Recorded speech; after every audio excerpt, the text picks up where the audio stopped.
Good morning, America. Thank you for joining Guardian Taxes Made Easy here. Hubert Johnson here from Guardian Tax Law. We've got a lot of information to cover from both sides of the aisle.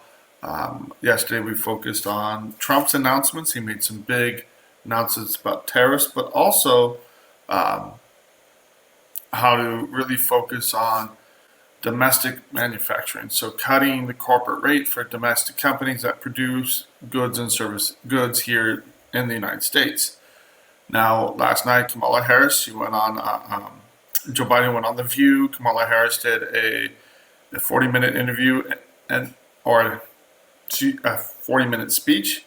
And then she went on to give an interview on MSNBC talking about her economic plan. And we're going to dive into this as best we can and try to flesh out some of her ideas and what to expect from a Harris campaign. And again, this is to be informational, and we'll be right back after this break.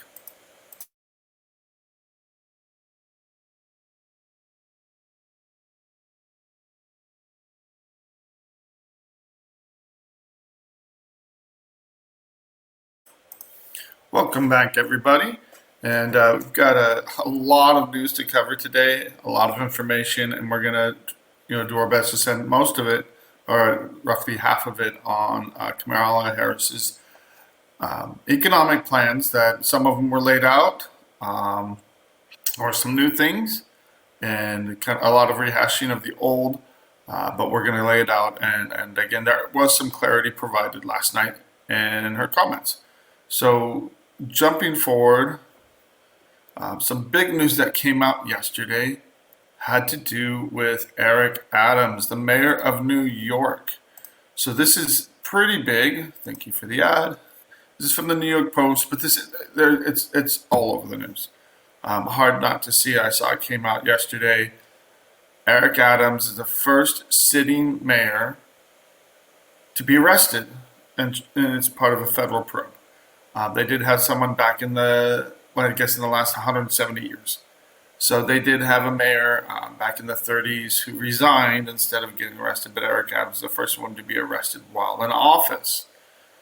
Now, the truth of the matter is, again, he's blaming or claiming that the feds, the Biden administration in particular, is persecuting him over his comments on the migrant crisis. New York has taken in roughly 250,000 illegal immigrants, and it is putting a huge strain on the city. Residents are fighting back. It's costing the city $12 billion. These are facts throughout this. So he's claimed, rightly or wrongly, I don't know if this is right, is that he's being targeted by the Biden administration for speaking out as a Democrat against the administration on immigration.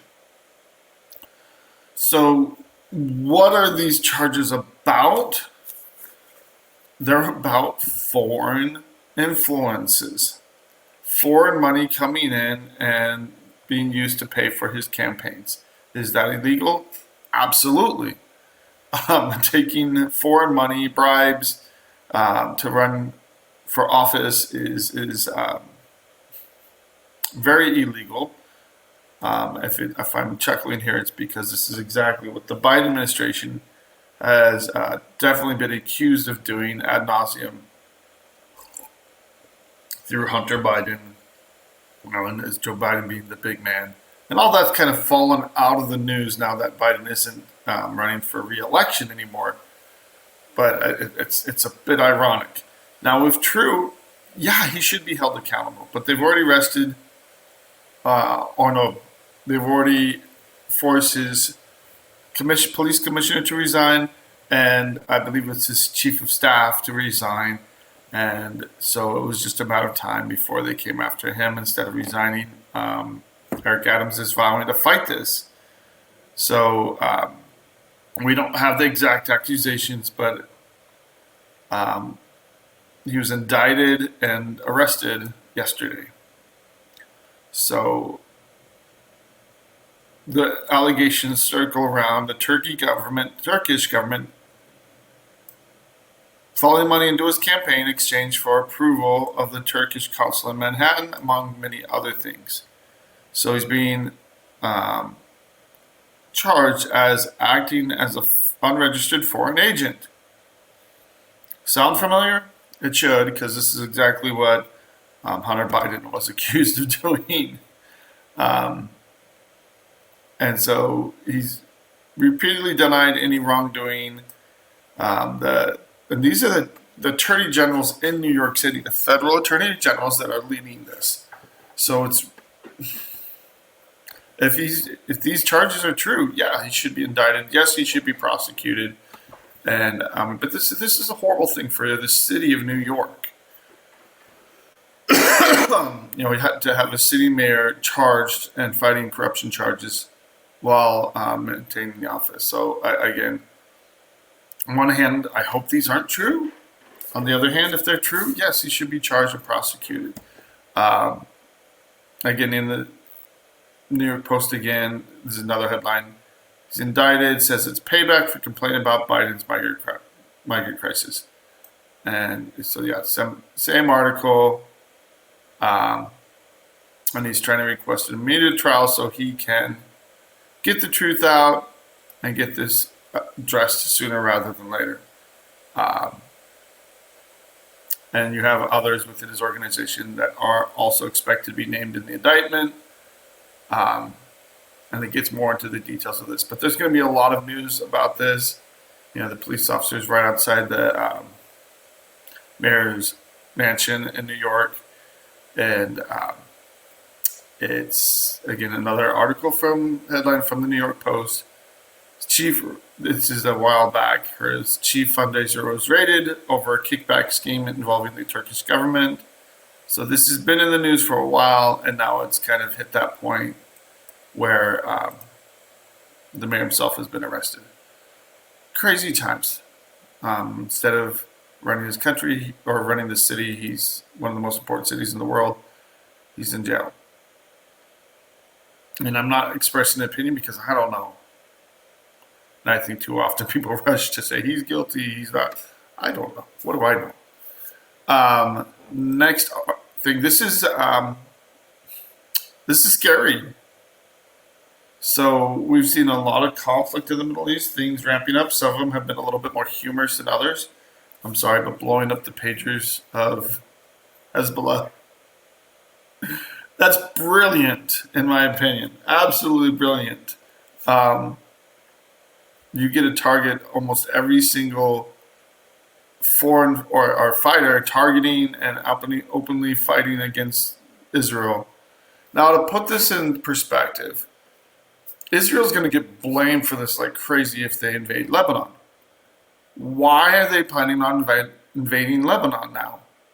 Because Lebanon has allowed Hezbollah and Iran have essentially taken over the Lebanese government. They've dominated this for decades. And what allowed Hezbollah to infiltrate Lebanon and do this? The UN. The United Nations are supposed to be providing peacekeepers to make sure that what's going on, what Hezbollah has been doing, doesn't happen. For decades. They've been there for decades and absolutely failed. How do we know this? Because in solidarity with Hamas, as soon as the Hamas thing started on October 7th, some of the worst war crimes that we've seen, Hezbollah started firing rockets at Israel. It's been going on for almost a year that Hezbollah has been firing rockets at Israel and northern Israel. And so you have the unreported internal displacement crisis. Civilians have had to flee en masse. Israeli citizens have had to flee their homes, and the northern Israel has turned into a war zone. How is that not war when and Israel's not a big country. You take the northern part of it, and if all the civilians have had to flee, they fled to the south, and they fled to the center of the country, and in the south, a lot of them have moved to the center of the country. So again, Israel's doing with a dual crisis in the north and in the south. In Gaza, Hamas is still firing rockets. They're still doing whatever they can to attack back. They're not close to surrendering. Even though Israel's gone through all of Gaza to clear out as much of the command and control, flood the tunnels, destroy as much of their infrastructure as possible. It's the people that are still there that won't be accepted by anybody anywhere that are the problem. They're the ones that are supporting Hamas. That's their active recruitment. And it's still a huge problem down there. They're still holding hostages. And when Israel goes in to free hostages, the entire population seems to rise up against them because they're complicit. When you have 70% still supporting Hamas after all they've done, one, they're probably very brainwashed, but second of all,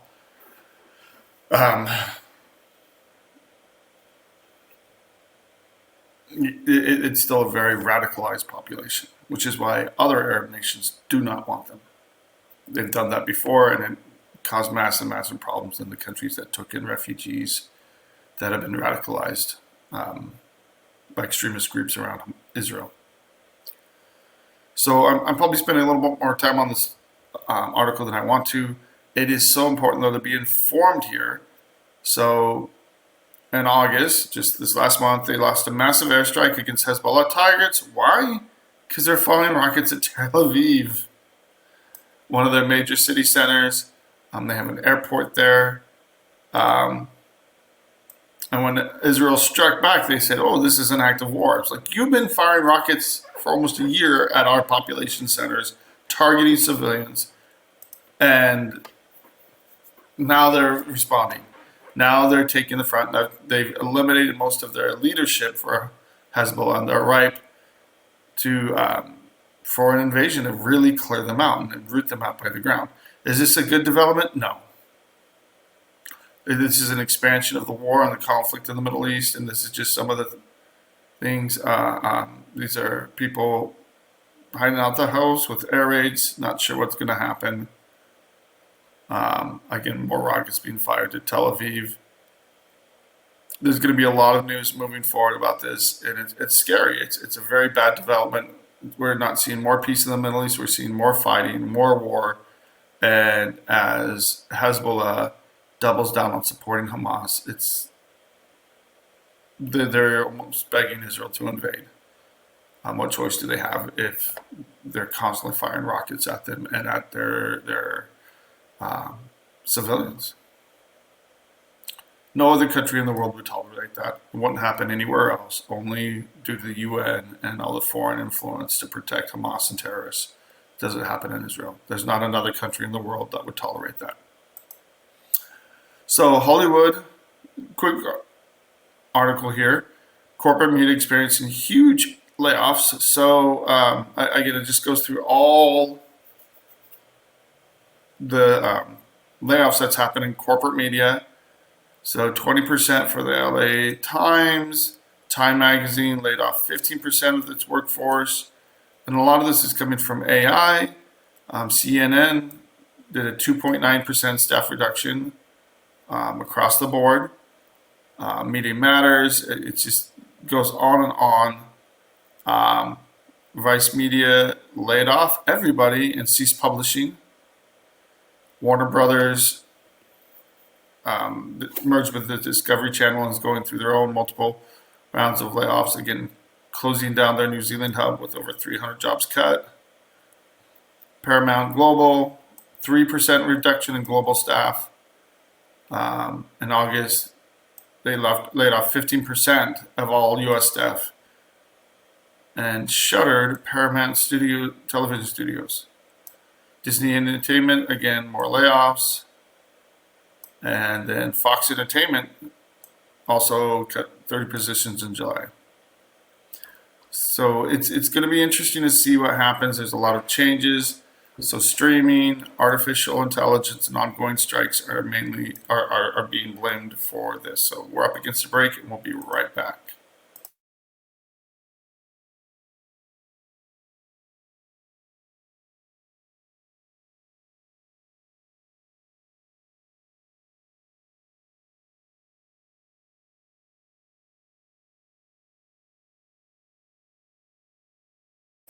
Welcome back, everybody.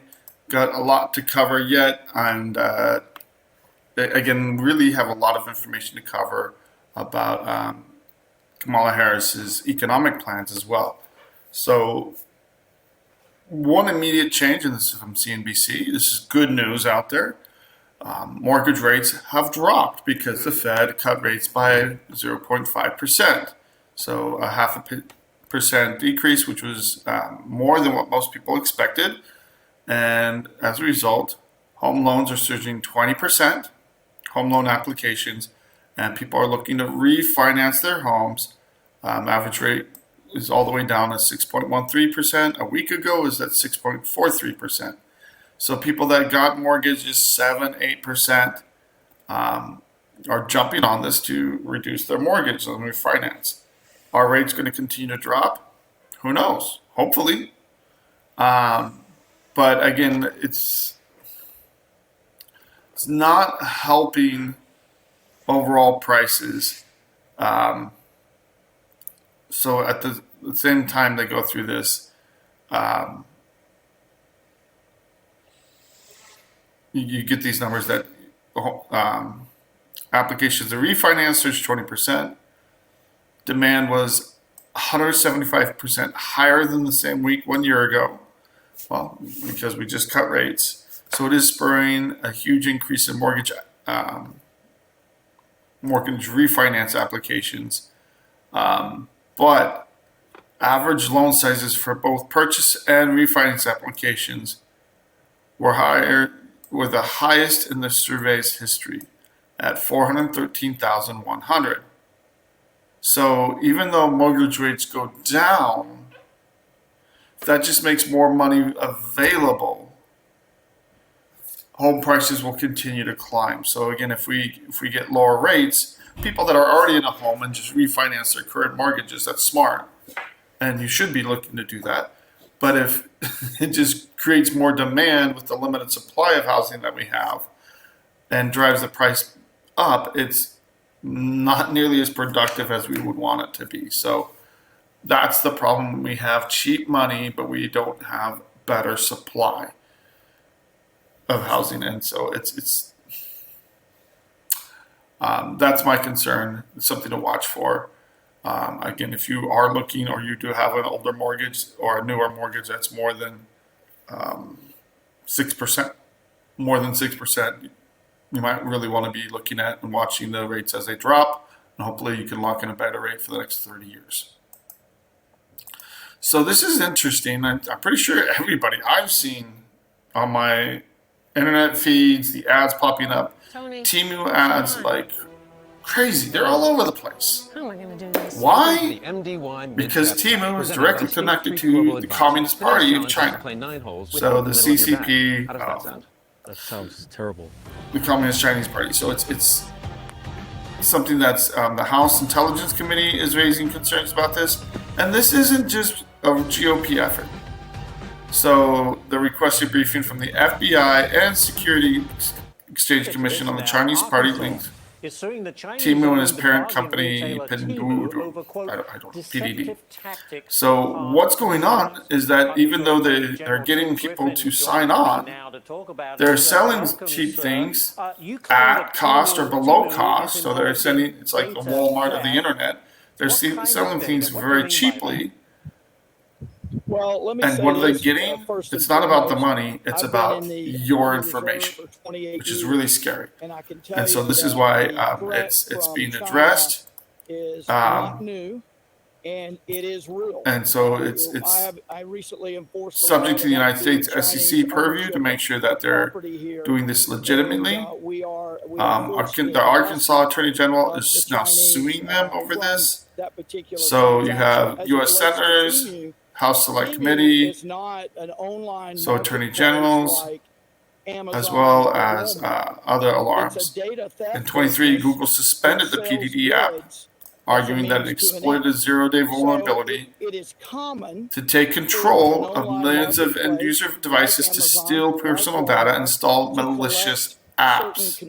So their code is designed to avoid detection and get in there and send all this information. Where?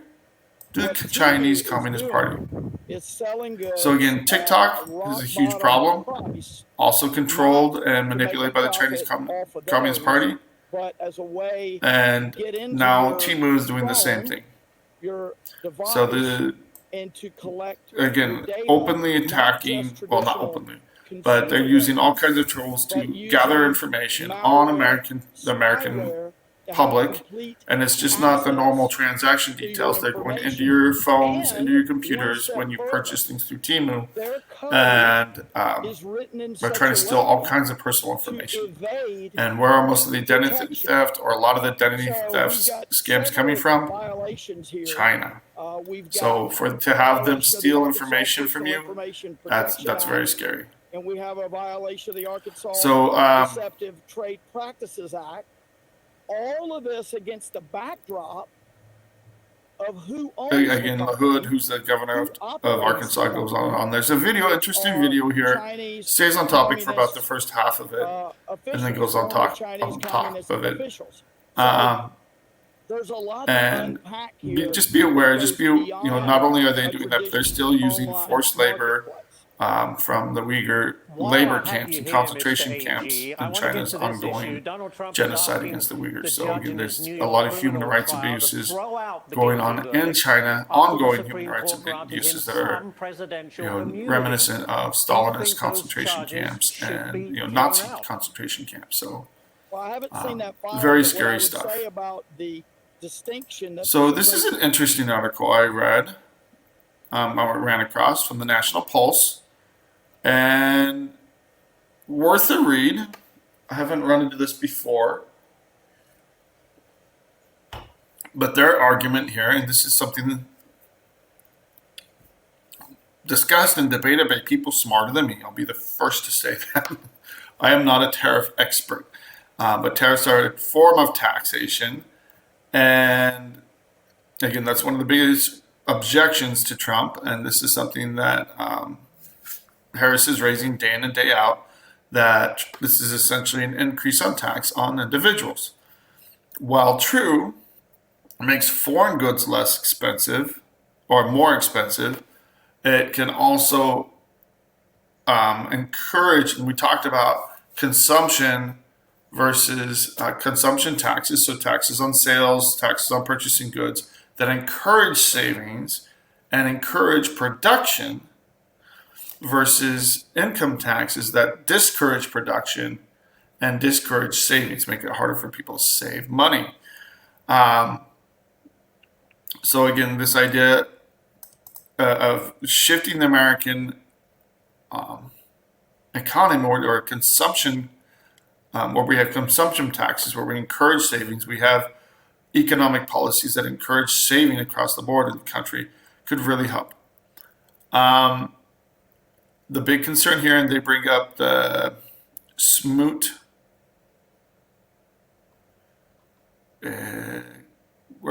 Smoot-Hawley Tariff Act of 1930. A lot of economists have blamed that for the Depression. There's many, many reasons for the Great Depression. One of the biggest ones, government overspending. So, sound familiar? We need to fix a problem. Let's dump money into the economy. And so they get a little bit into the weeds, or a lot into the weeds here, talking about, are tariffs actually inflationary? I don't know, to be honest. And I'm just putting this out there to help people get informed. They argue that historically taxation is deflationary.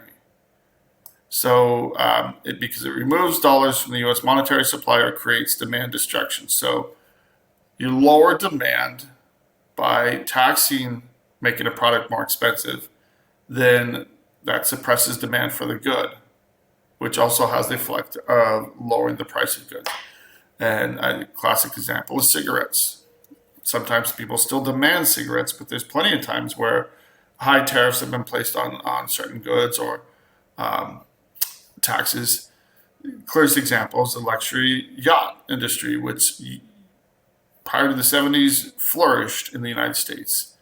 And they, again, to target millionaires buying yachts, they slapped it with a very high excise tax, or special, just targeting yachts. And when they did that, guess what happened to the U.S. yacht industry. It destroyed it. The millionaires and billionaires buying yachts just bought their yachts overseas and absolutely destroyed the demand for yachts here in the United States. So it has the power to decrease demand. If you do it too much, it can blow it up.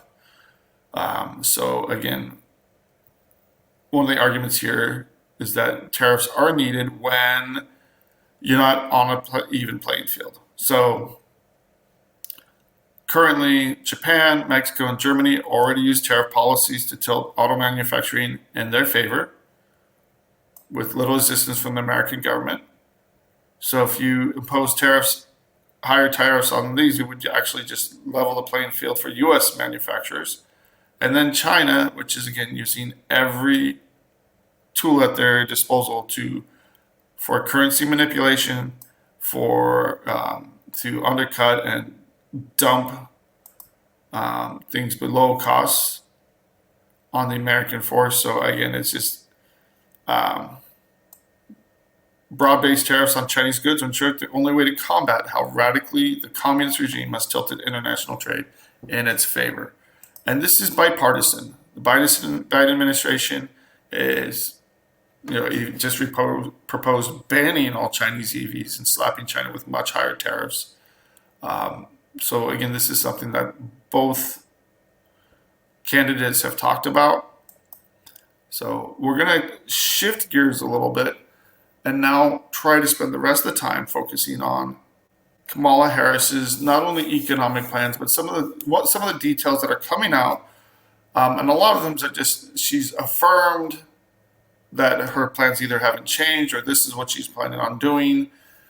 So we're kind of, to be honest, she came out and she was supposed to put out this broad economic plan. While Trump's plan has more details, it still could use more, but the idea of dropping the corporate rate to 15% for domestic manufacturing could really help improve domestic manufacturing. This article talks about Kamala Harris's mass amnesty plan. If you think she's going to do anything different on immigration than that's been done for the last 4 years under President Biden, I've got a bridge to sell you. It could, from Russia to Alaska. It's a pipe dream. So again, she's kind of gone back and forth and even sounded like she was going to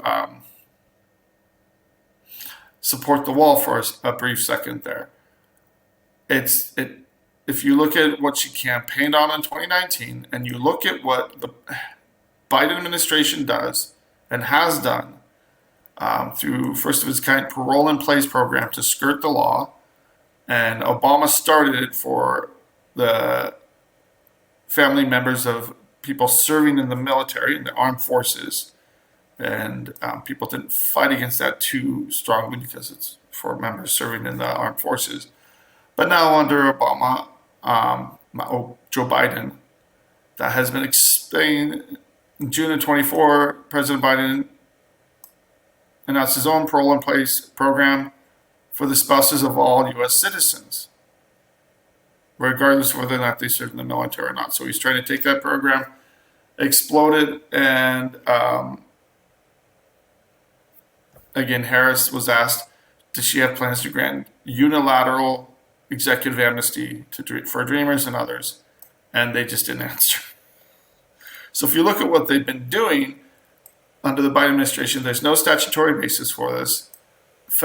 What Biden proposes is already being fought in the courts. It would mean that, and then if Biden's plans are not struck down, and if Congress doesn't act, because Congress is horrible at actually acting and doing anything, it could mean that opens the door for Harris to give amnesty, a broad blanket amnesty, by changing the definition of people by making them parolees rather than entering the country illegally. So, again, sometimes I was not sharing this article. When people don't speak, that can say more than what they actually say, and that's the case here. So, if you look at what the Biden administration has been doing, and you think of Joe Biden is not running the country, I'm sorry, he just isn't. Gives you a clear picture of what's happening moving forward. Joe Biden even went on The View and openly stated that he's given Kamala Harris broad authority to run huge parts of the economy and the government, including immigration. And so a lot of what's going on with the Biden administration has just really carried over to what Harris would be doing, because she's doing it now. So this year, 2023, is the first year since 1958 that we held no oil and gas lease sales. So her administration, the Biden-Harris administration, has very strongly been against oil exploration, oil production. The first day in office, Joe Biden proudly shut down the Keystone pipeline. Would have saved billions on shipping expenses, and it made it that much easier to send oil from oil fields directly to the Gulf to be refined and shipped. But during this time, we've supported oil pipelines across the world, just not in the United States. So again, going to summarize this article. There's a lot of meat here. We just have so much left to cover. And this is all about offshore oil production. So it only accounts for about 14% of total oil production in the U.S. And it's remained unchanged for the past 5 consecutive months. Why? Because a lot of oil leases were already approved. Oil lease production is really for future oil production. And it's been declining at a rate of 14% since 2014. What has the Biden administration done? They wouldn't have offered any leases in 2023 except for Senator Joe Manchin insisted that if they're going to do offshore wind leases, that they also have to offer offshore oil and gas. He said if you're going to do offshore wind, and because oil production is very, very important to West Virginia, so he insisted on this. And so in 2024, we're heading for no leases. And they did a huge lease, or they have a huge commitment by 2030 to build 30 gigawatts of offshore wind energy. The problem with that is they're getting sued by environmental groups because their impact on whales.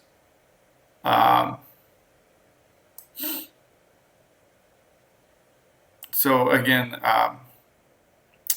they had to offer at least last year. I'm sorry, I'm getting this a little confused.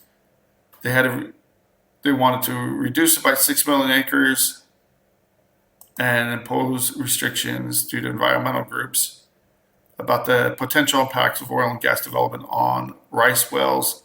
However, the same wind it's also in the courts because it's harming whales. Massive wind towers being pounded in the sand and running there's a lot of accusation in environmental groups again saying that it's hurting whales.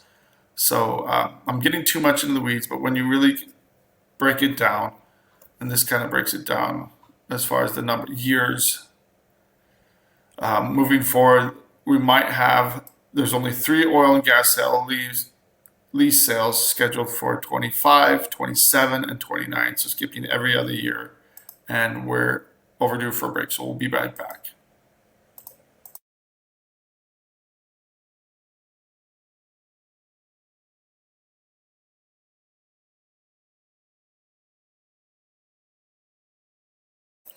Welcome back, everyone.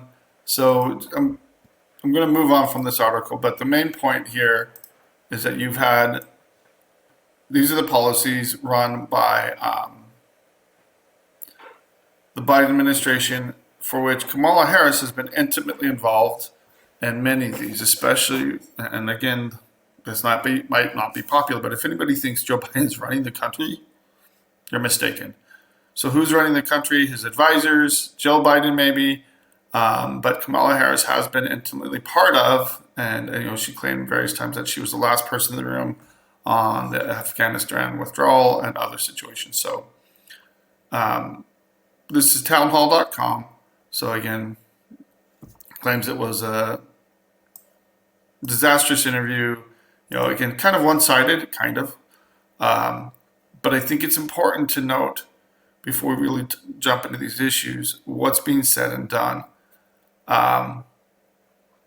First of all, Harris wants to separate herself from Biden, but they literally copied for her website and her issues, the issues from Biden's now defunct operation. It even has the source code. They went to it and pasted and copied from the Biden administration. And that's where she got most of the issues for her website. So the idea that she's not Joe or I'm different, in her words, has been issued. So again, they kind of break down a lot of different videos. And this is what I do like about this article, is that it goes to the source. And yes, these are clips, so you don't get the whole thing. But a lot of these clips are well over a minute. Her answer on immigration, etc. Choosing Tim Waltz as her companion. I'm looking for this is her answer on holistic costs. So let's go ahead and listen to this. And assistance to state and local governments around transit dollars. And looking holistically at the connection between that and housing. And looking holistically at the incentives we in the federal government can create for local and state governments to actually engage in planning in a holistic manner that includes prioritizing affordable housing. Okay, again, this is common criticism of Kamala Harris. She used the word holistically how many times in that 20 seconds and said very little.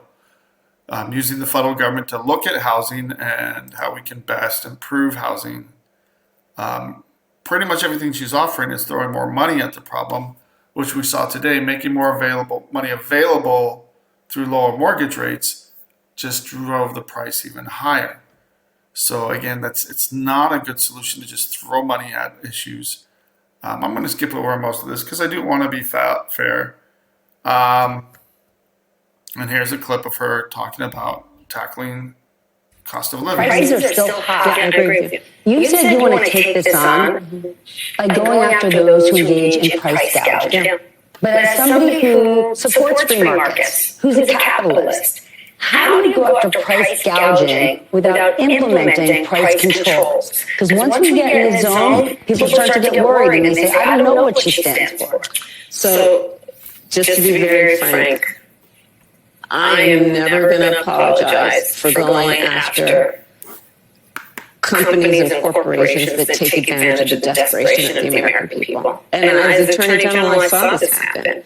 In the midst of an emergency, whether it be an extreme weather event or even the pandemic, we saw it.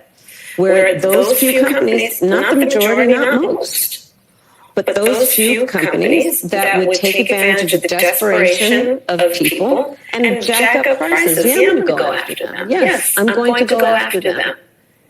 And that is part of a much more comprehensive plan on what we can do to bring down the cost of living, including housing, including the everyday needs of the American people. So the question was, how are you going to help bring down prices? Are you going to does that include price controls? People are concerned about price controls. And the main industry that the Harris campaign has gone after for price gouging is the grocery industry, where profit margins are very, very small, less than 2%, whereas most industries it's close to 7 to 9%.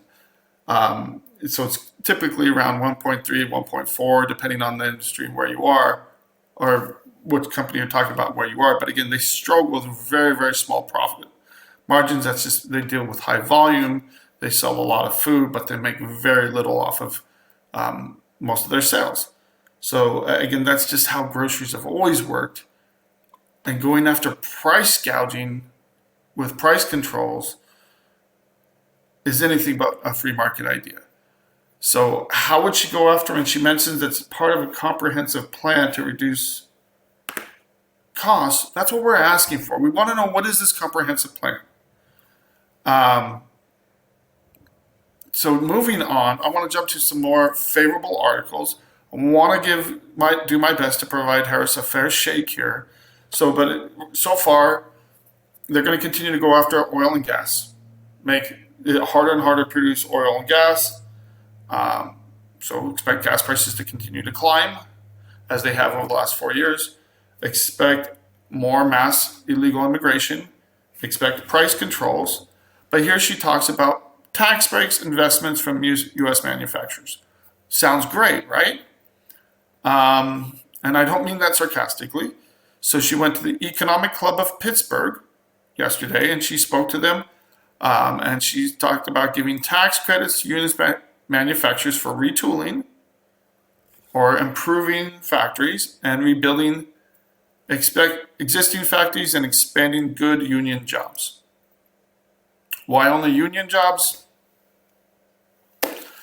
And that's another issue. Double the number of registered apprenticeships during her first term.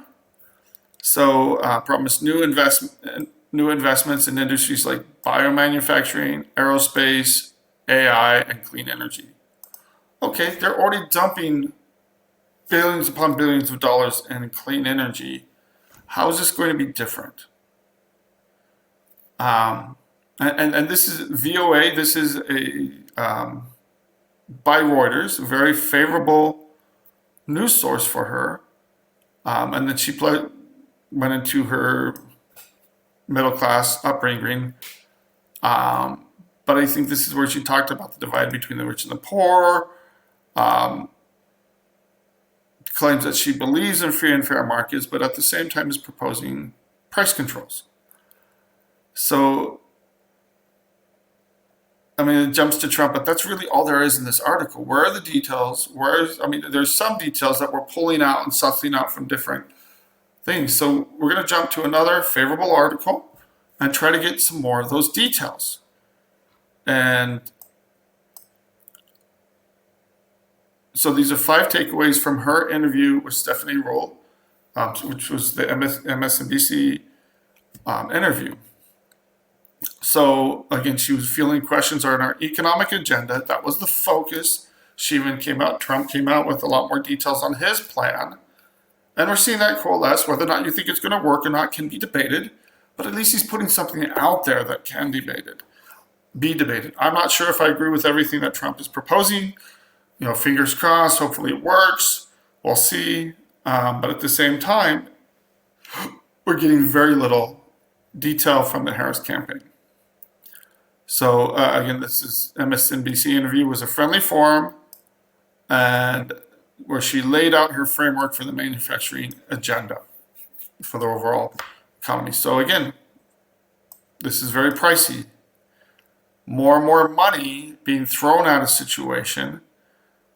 She has an opportunity economy, involves the housing buyers, helping first-time home buyers by giving them a $25,000 credit. But again, that's throwing money at the problem, which just leads to inflation. The more the government just throws money at problems, the more it is. A child tax plan, and to be fair, Republicans are talking about a more expensive child tax plan with more credits being expanded to families. So they're both doing, it's really funny, this cycle, how they're mimicking each other or trying to outdo each other in different ways. And she has a plan to boost small businesses with tax deductions for entrepreneurs. And I even want to click on this link because where's this tax plan? So when you jump to this link, it says Harris to announce new economic plan focused on boosting small businesses. Talking about startup expenses, $5,000 to $50,000. But again, she didn't talk about that at all. This is just what was put out, and that's the only detail in this article. So again, it's throwing more money at a problem that isn't going to. Government money doesn't solve problems. It creates more problems than it solves in most cases. We need to make it easier for businesses to afford to expand, afford to grow, and again, just announcing that she's going to do something, and then when she actually does it, she doesn't talk about it. This is what was put out by her team, and it's nothing new that she suggested. I'm just scratching my head. I'm looking for details. I want to talk about details. They're just not here. So she reiterated that she would not raise taxes on Americans making less than $400,000. The IRS has come out and said that they have nothing in place right now. So, it was a TikTok report that I shared a week or two ago. The IRS doesn't have a mechanism in place to make sure that they're not going after people making less than $400,000. They have no way, so they're not following that at all. And it's the same promise that Biden has reiterated throughout his administration, and it's especially since the passage of the Inflation Reduction Act. So again, it's an empty promise with no teeth. The IRS has come out and said that they don't have any way to do that. So one of the things that she tried to do is she tried to ask Kamala Harris, and I'm talking about Stephanie Ruhle for MSNBC, and this is the last article here. Well, I think I stopped sharing.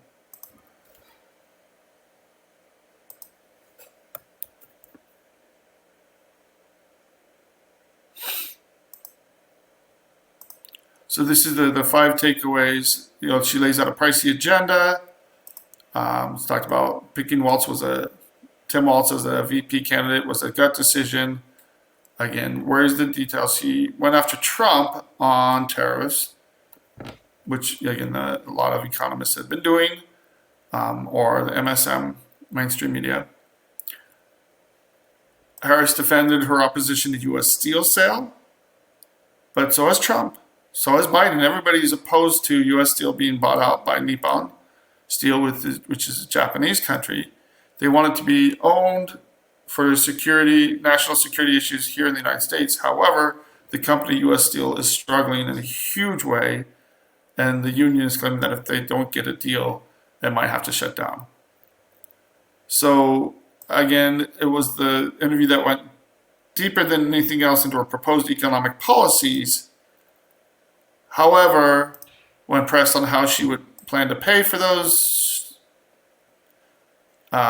she didn't have any details.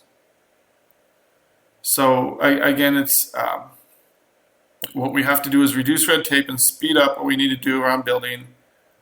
And that's the opposite of what the Biden administration has done. They've added more tape, more bureaucracies than anything else. So jumping to this very last article, immediately after her interview, this is Stephanie Ruhle stated that calls out Ruhle for dodging how she'd raise taxes, and even said she doesn't answer the question. Now, ironically, the same host, Stephanie Ruhle, in the past had praised or had defended. So this is on Deadline afterwards. She admitted that she doesn't answer the questions. And at one point, Ruhle actually complained that, or defended Harris for avoiding policy questions, saying she's not running for effect, she's running against Trump. But then she gets frustrated when she goes on her show, her interview, and doesn't answer the questions. So, this is towards the end. We're running out of time. I want to discuss the issues. I want to talk about what's happening, but more and more it seems like we're chasing down and trying to figure out what Harris's policies are from what she said, from what's been shared by her surrogates. Do we have a comprehensive economic plan? We'll help small businesses. We'll help first-time home buyers by throwing more money at problems. But when you throw more money, as with Inflation Reduction Act, as with all this COVID spending, we see what happens when you just throw more money at issues. it drives inflation up, and again drives the budget up, or the budget deficit higher than ever. Right now we're spending 2 trillion, almost 2 trillion more than what we're bringing in. And that's one of the questions that Stephanie Roll tried to ask Kamala Harris and got a non-answer on. So the question was dodged. So again, hopefully we'll get more details. As we get these details, I want to share from both campaigns, trying to be fair to both sides here.